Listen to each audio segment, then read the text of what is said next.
Good morning from our global headquarters in New York City. I'm Danny Berger. Welcome to Bloomberg Brief. Let's set your agenda. All eyes on Switzerland. Representatives from Washington and Beijing gear for trade talks over the weekend. China exports to the U.S. slump, but soar everywhere else, igniting fears that cheap Chinese goods will flood European markets. And a slew of Fed speak on deck to wrap up a big week for central bankers as the Fed's dual mandate comes under pressure. Well, we are trying to eke out something of a gain this morning. Ignore the Russell 2000 futures. Those are not trying to eke out a gain. They are decisively down this morning after gains yesterday, after we got pummeled with trade headline after trade headline. We are still headed for decline for the overall week. Michael Hartnett of Bank of America writing in a note this morning that the rally on those trade deals is over. Buy the expectations, sell the facts. Now, for this bond market, it was a huge sell-off yesterday. We ease off of that somewhat, some steadiness coming through the bond market. But yesterday, 10-year yields higher by 10 basis points. We breached 438. We fall below that this morning. Your 2-year yield, that is also down 1.5 basis points this morning at 385. Those are your overall markets. Let's get you some stocks to watch this morning. With that is Bloomberg's Joe Easton. Good morning, Joe. Morning, Danny. So Expedia, one of the big decliners today as the travel company downgrades its forecast for earnings, seeing weakness in bookings of people travelling into the US, kind of in line with some of the data we've seen from the industry recently. That stock down almost 10% at the moment. Then we're also looking at Pinterest. Much more exciting for these social media companies, saying that they are harnessing their AI to use their client base to get more advertising revenue. That stock really rallying up almost 13% for Pinterest. And then we've got numbers out of Lyft as well. This one was a little bit better than we saw from Uber recently this week. The company saying that had seen a 16% jump in its bookings in terms of its rides at Lyft. Keep an eye on that one and catch up with all of those on the Before the Bell opening wrap on the terminal now, Danny. Joe, excellent work as always, and we'll catch up with you later in the hour. That is Bloomberg's Joe Easton. Also in this hour, in just moments, we're going to be speaking to Isabel Mateos y Lagos of BNP Paribas. And later in the hour, Jay Woods of Freedom Capital Markets will join us around the table. Now, Isabel Mateos y Lagos of BNP Paribas weighs in on the latest trade deal with the UK and the upcoming talks with China this weekend, writing that they are, quote, both positive signals, but merely confirming the no recession scenario that seems to be consensus right now is still plausible. It's no grounds for exuberant optimism beyond that. I'm joined to say that Isabel joins us now. She's chief economist at BNP Paribas. So, Isabel, what does a UK deal and a potential upcoming talks with China change for you? Well, it confirms that the Trump administration is serious in wanting to reach trade deals and reduce the pervasive uncertainty that the tariffs are created. So, in that sense, that's positive. But it's important not to get overly excited. For one thing, this UK deal was probably one of the easier ones to strike. Not to minimize the amount of hard work that's been put in by both sides, no doubt. But let's remember, the US actually has a surplus in trade goods with the UK. So that obviously is a more favorable context than in the trade talks with the EU or some of the Asian partners. And secondly, it was very helpful to see, well, what is negotiable and what's not.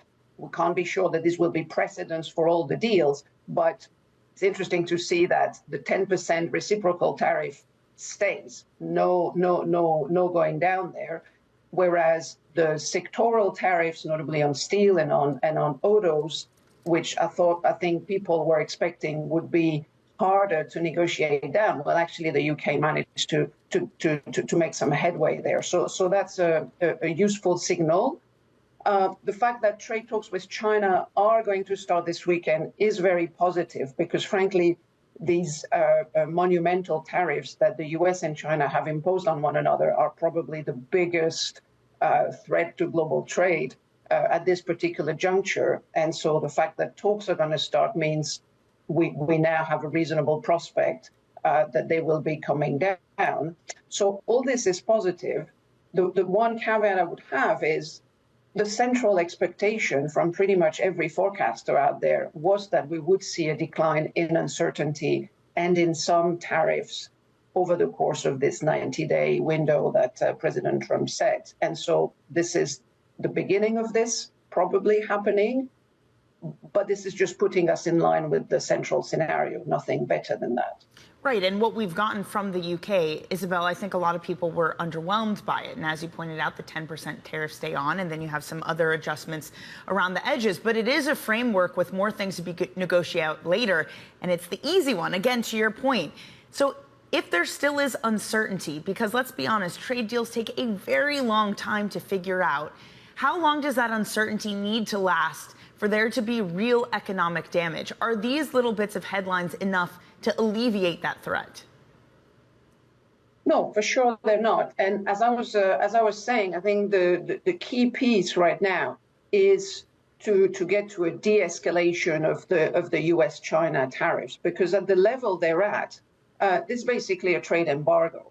And in a trade embargo, you end up with empty shelves very soon. And we learned in the pandemic that supply chain disruptions are the kinds of things that create massive spikes in prices and are things that are much harder to control than the linear minor increase in prices. So I think these talks that are kicking off on Saturday are extremely important.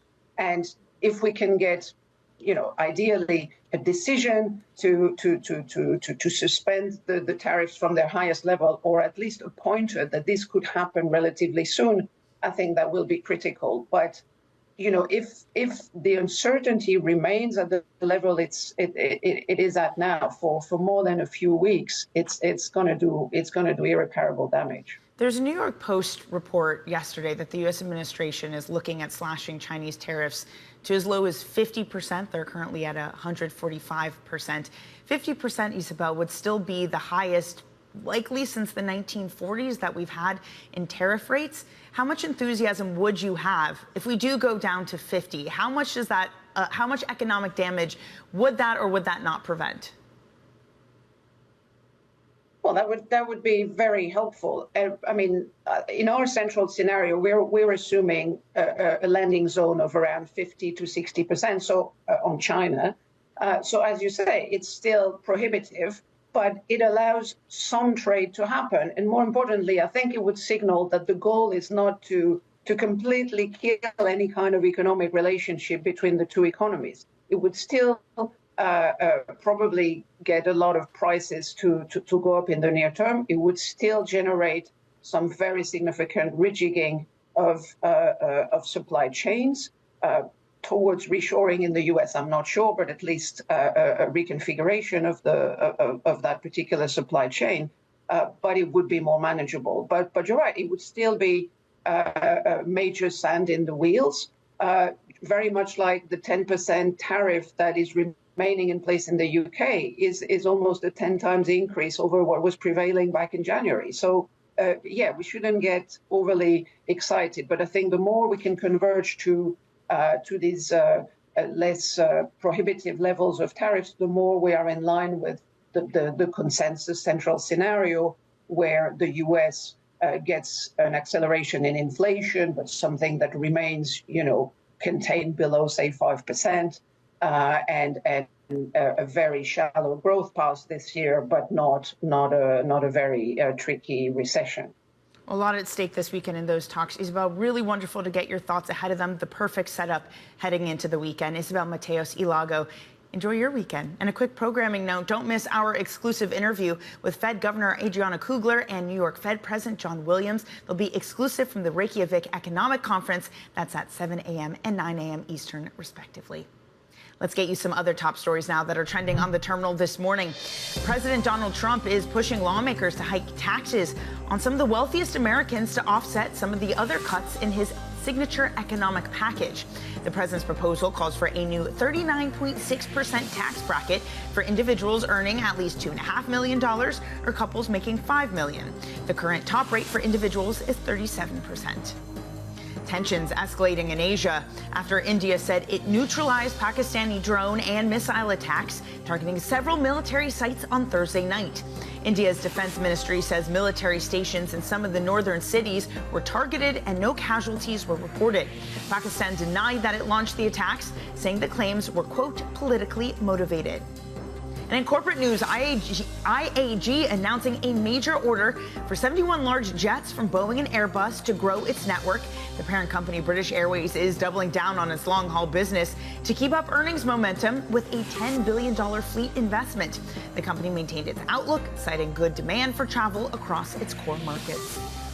Coming up, as we've been discussing, U.S. and China negotiators head to Switzerland for much anticipated talks. We'll have more on that coming up next on your Bloomberg Brief.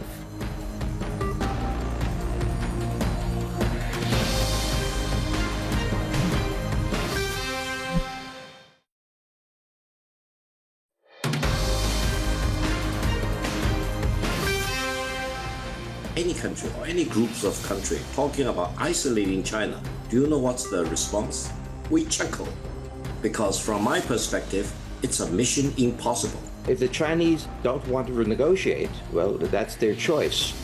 But it is American options for what they want to do that is driving this. It is not holding a gun to the head. It is trying to take a different course in history. It's reasonable to expect that a similar approach could happen with China and that the negotiations or the tariffs could be paused for 90 days while the two sides negotiate. And I think almost anything less than that is going to be seen as a disappointment by markets and by observers. Now, we got some trade data out of China overnight, and it showed that exports from China to the U.S. dropped 21%. That decline, though, was made up with exports to other nations in Asia and Europe, which jumped 20% and 8%, respectively. All of that coming ahead of the U.S.-China trade discussions that are set to happen this weekend. Joining us now is Bloomberg's Jenny Marsh. Jenny, if we could just start with the data that we got overnight. Maybe it was expected, but does it reveal a threat that there are cheap Chinese goods that are dumped elsewhere in the world? Absolutely. I think that is going to be the concern regionally now from China's trade partners.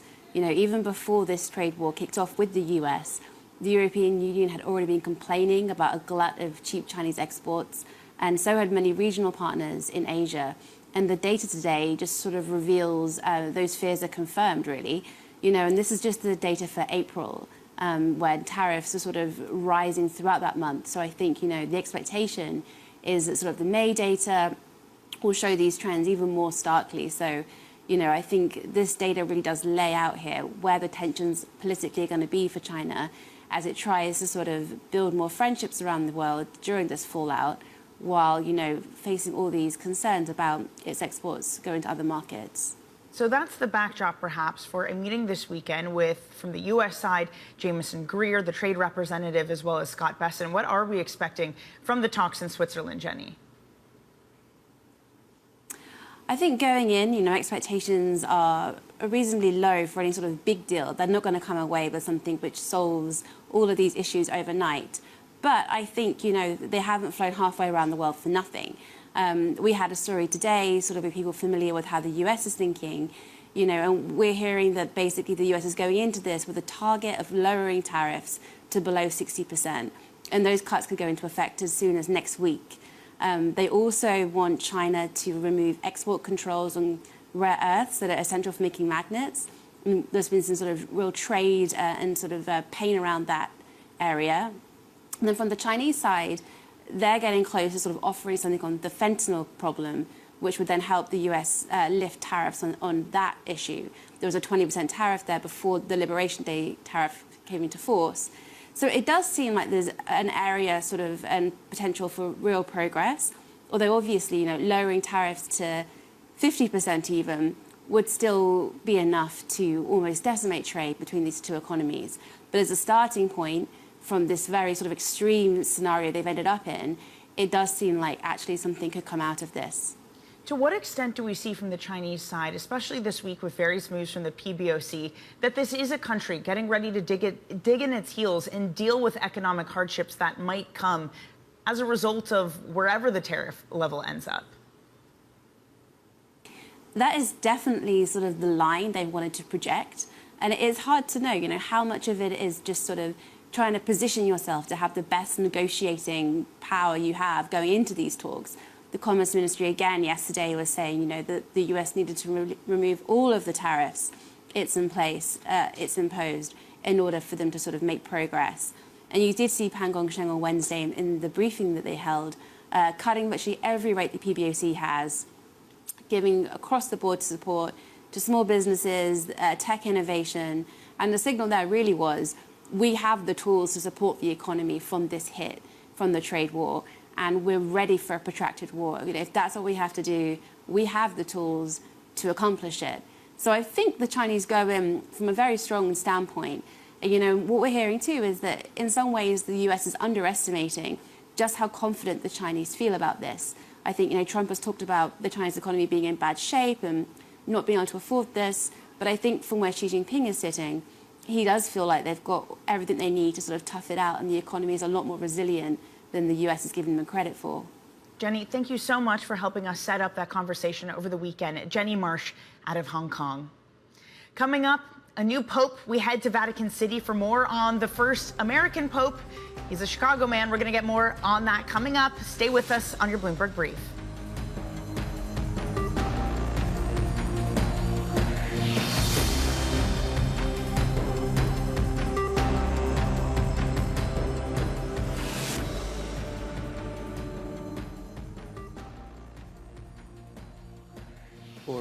Let us pray.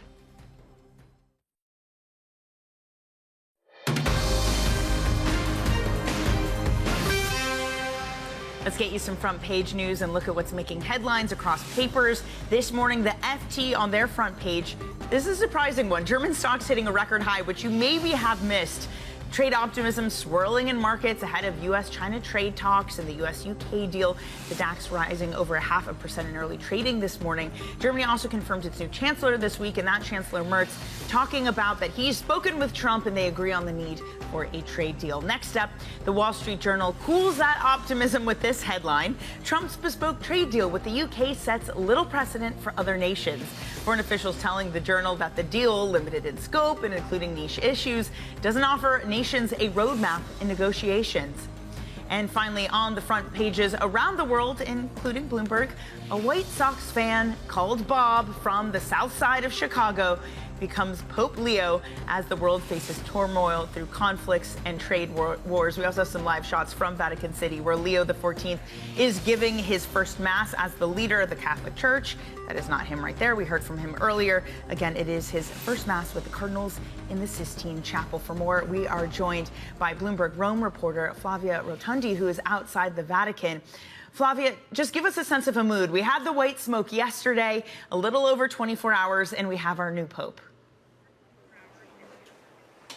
Yes, good morning. Well, definitely quieter today. Yesterday, you know, it was a chaos, I must say, here on the square, cheering crowds, high emotions, and also sense of surprise because, as you say, the Cardinal Prevost was not at the very beginning considered maybe one of the key contenders in this conclave, but his name actually started circulating after lunchtime yesterday, after first round of voting.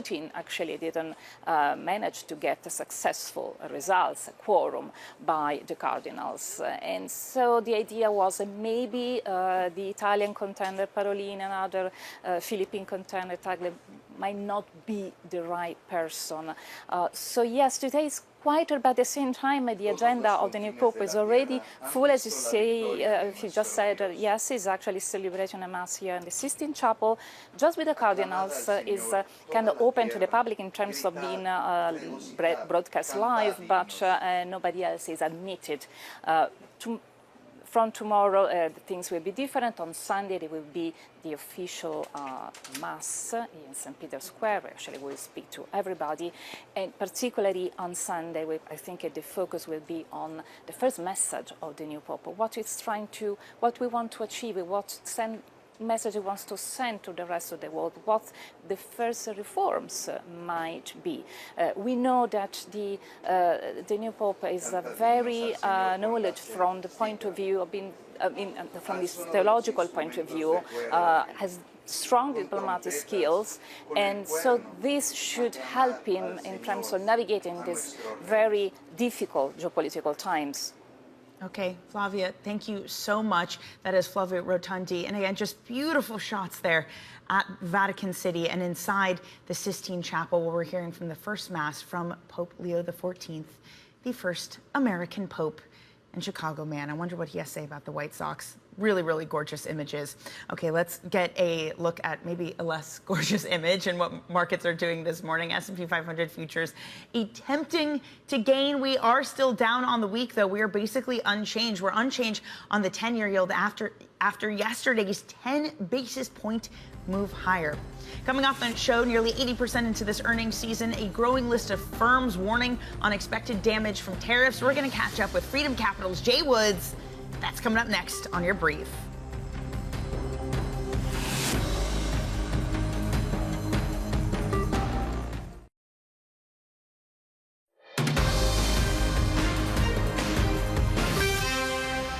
From our global headquarters in a very cloudy New York City morning, welcome to Bloomberg Brief. I'm Danny Berger. Let's set your agenda. All eyes on Switzerland. Representatives from Washington and Beijing gear up for trade talks over the weekend. Meanwhile, China exports to the U.S. slump but soar everywhere else, igniting fears that cheap Chinese goods will flood European markets. And a slew of Fed speak on deck to wrap up a big week for central bankers as the Fed's dual mandate comes under pressure. We attempt to do something of a gain this morning, a weak attempt at that. It would be another day of gains. We did gain yesterday, but we're on track for a decline for the overall week. Michael Harden at Bank of America writing that the tariff-related rally is likely over. Buy the expectation, sell the fact. Russell 2000 dips 1/3% for this bond market.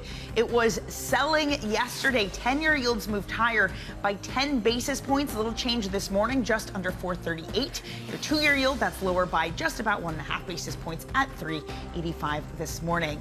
Let's now get some stocks that are moving underneath the surface. Here with that is Bloomberg's Joe Easton. Hey, Joe. Hey, Danny. So Expedia, really the stock catching the eye at the moment. We're down close to 10%, now around 9% for Expedia. The company cutting its booking forecast, citing weakness in terms of tourists coming into the United States, kind of what we've seen in the industry data at the moment. So that one, a real weak one today. Then a couple of decent movers to the upside. Firstly, Pinterest in social media. The company says it's harnessing its AI capabilities to entice companies to advertise on the platform. Now 570 million users of Pinterest, according to their statement. That one up almost 13%. And then Lyft cutting its prices in order to take market share away from Uber. It's kind of exactly the opposite to what we saw from Uber earlier this week, with Lyft beating expectations, sending that stock up almost 8% in the pre-market. Keep an eye on Lyft ahead of the open in New York, Danny. Joe, excellent work this week. Thanks so much for joining us. That is Bloomberg's Joe Easton. And look, Joe underscored it there. It has been a busy week. In fact, it was the busiest week of U.S. earnings of this quarter, and it is now drawing to a close. And companies have been reporting tens of billions of dollars in expected damage from tariffs. Both Ford and Nvidia, for example, warned of at least a $5 billion hit. Many others declined to give any guidance at all. In fact, the word uncertainty was said more than 9,000 times in earnings calls. That's more than COVID and the most ever recorded in Bloomberg data. Well, one man who's been watching earnings very closely, Jay Woods, Chief Global Strategist of Freedom Capital Partners, joins me now. Jay, so wonderful to see you. Good to see you. Has this been a fun earnings season? It's been a crazy everything season. Every time you turn around, there's a new headline. This weekend, we're probably not going to get the rest as we watch what's going on in Switzerland. Correct. So, you know, one data point at a time, as Jerome Powell says, and we'll deal with what comes later today. Well, what have been your takeaways from this earnings season? It's been very uneven as to whether we hear about some damage, whether we don't know, a couple bright spots.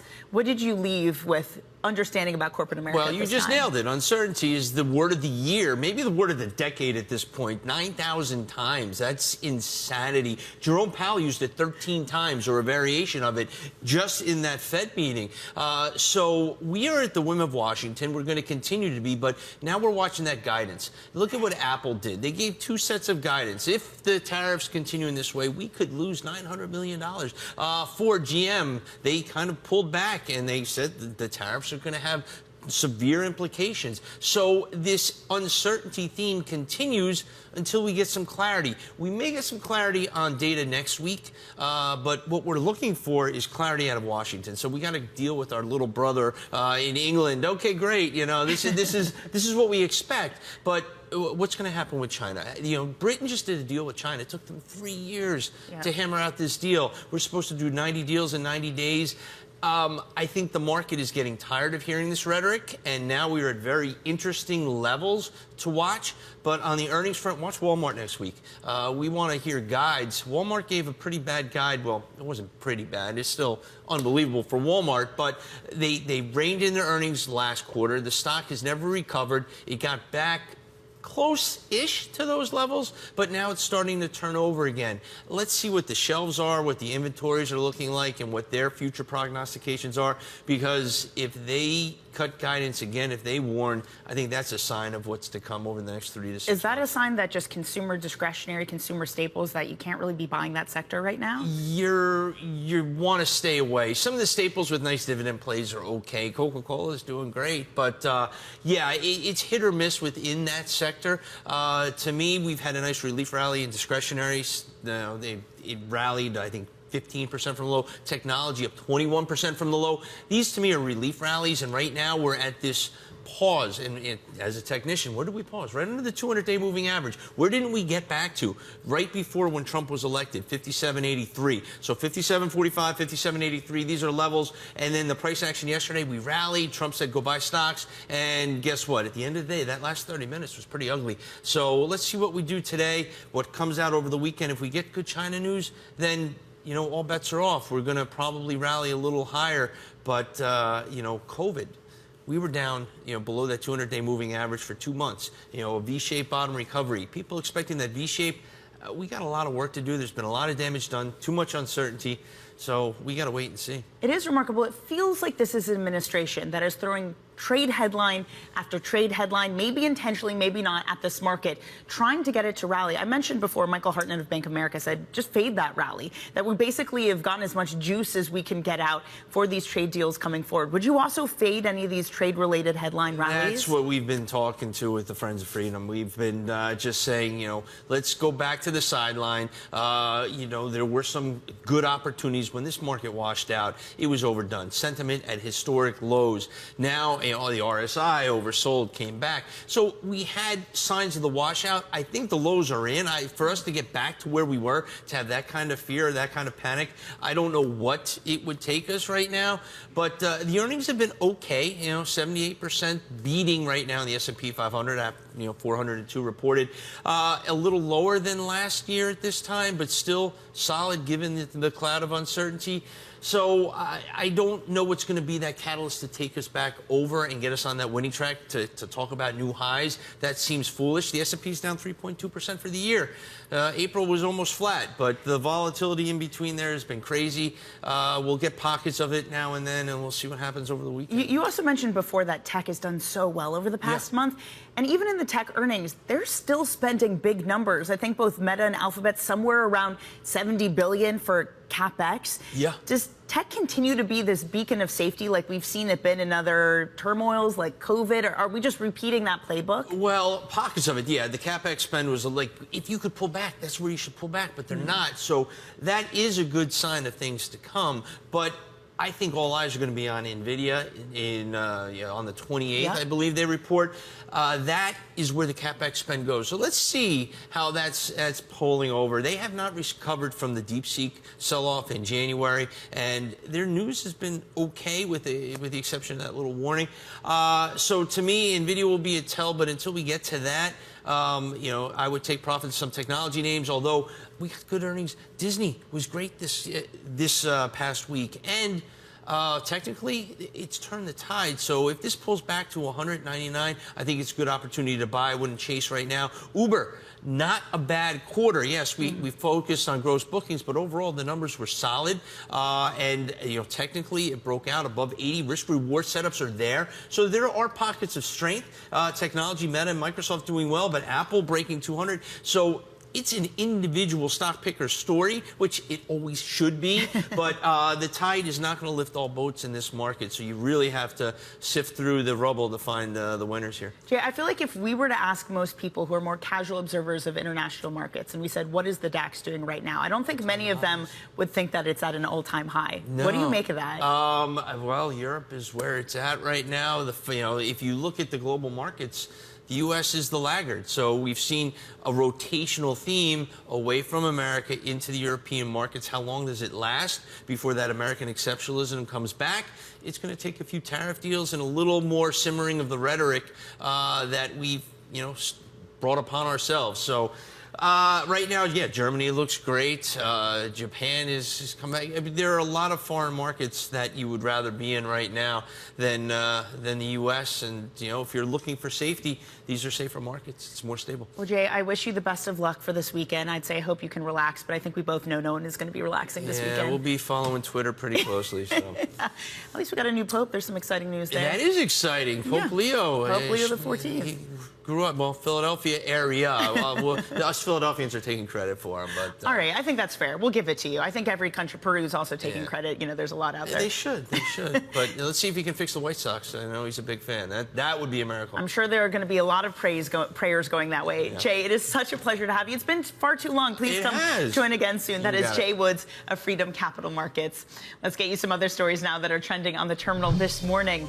China's exports to Asia and Europe soared last month, while volumes to the U.S. slumped due to eye-watering tariffs at 145%.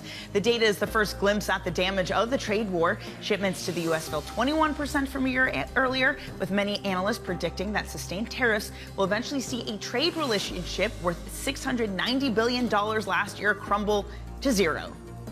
President Donald Trump is pushing lawmakers to hike taxes on some of the wealthiest Americans to offset some of his other cuts in his signature economic package. The president's proposal calls for a new 39.6% tax bracket for individuals earning at least $2.5 million or couples making $5 million. The current top rate for individuals is 37%. Tensions escalating in Asia after India said it neutralized Pakistani drone and missile attacks targeting several military sites on Thursday night. India's defense ministry says military stations in some of its northern cities were targeted and no casualties were reported. Pakistan denied that it launched the attacks, saying the claims were politically motivated. Coming up, cuts and relief. The Trump administration mulls changes to tariffs against China. Ahead of this weekend's meeting, we'll have the details next on your Bloomberg Brief.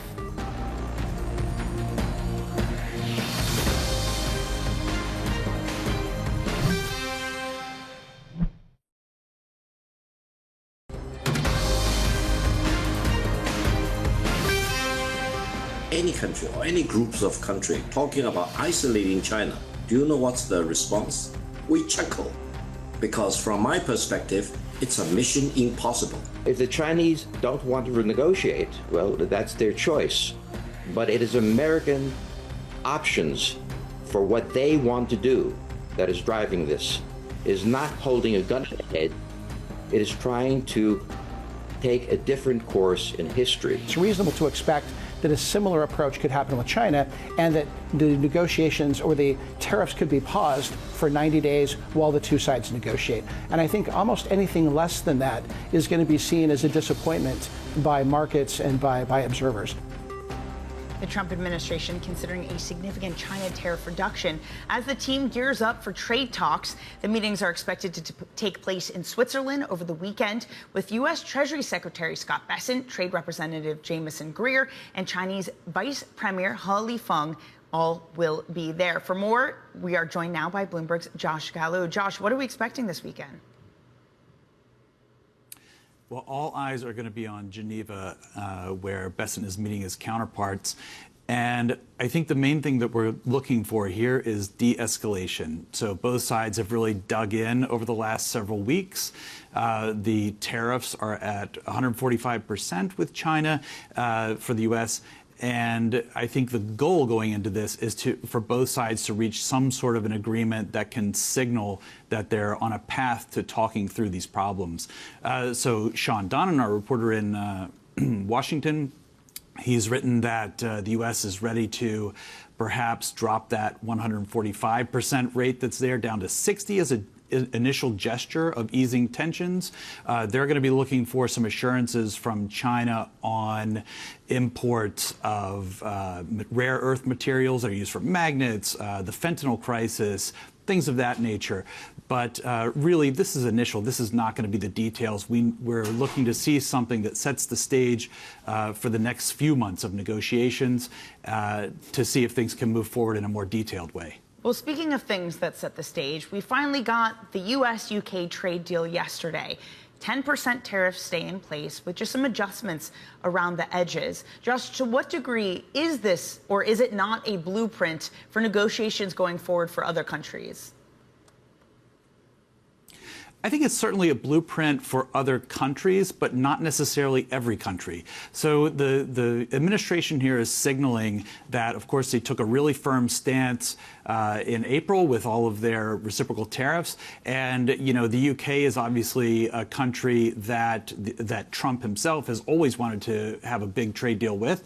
But even there, you know, so we see this initial, what's billed as a success by the administration, but it is really bare bones. So I think what they're signaling is that this immediate approach that they took in April with these high tariffs can quickly rebound into a more palatable general level if countries come to the table and if countries that offer some sort of sacrifice that the U.S. is looking for. You know, Trump on many levels, not just trade, oftentimes wants to come in hard and then, you know, for political reasons, signal some sort of victory, which he clearly did with the UK, but the details there are scant. So, again, that could be what we see out of China, too, some sort of initial framework-style agreement about moving forward.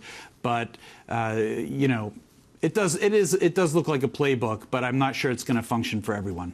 Elsewhere in Washington, Josh, we have Trump campaigning lawmakers to seek a tax hike on wealthy individuals earning $2.5 million or more. I think the figure is something like $5 million for couples at a 39.6% tax bracket. Is this something that can actually get through Congress?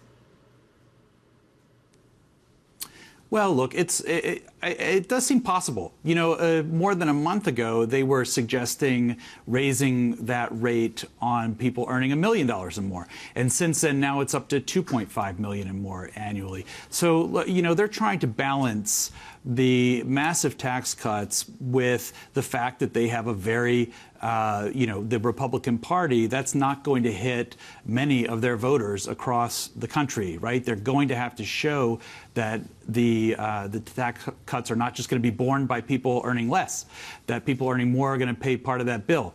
So, you know, in the broad scene, it's against Republican orthodoxy to then have a tax cut, a tax increase on the wealthy. But you have to look at this more broadly. You know, are people who are earning $2.5 million a year on net, are they really going to experience a higher tax burden if the whole package goes through? I think the answer is probably no. The estate tax has been doubled under Trump. The estate tax exemption has been doubled under Trump in his 2017 tax cuts.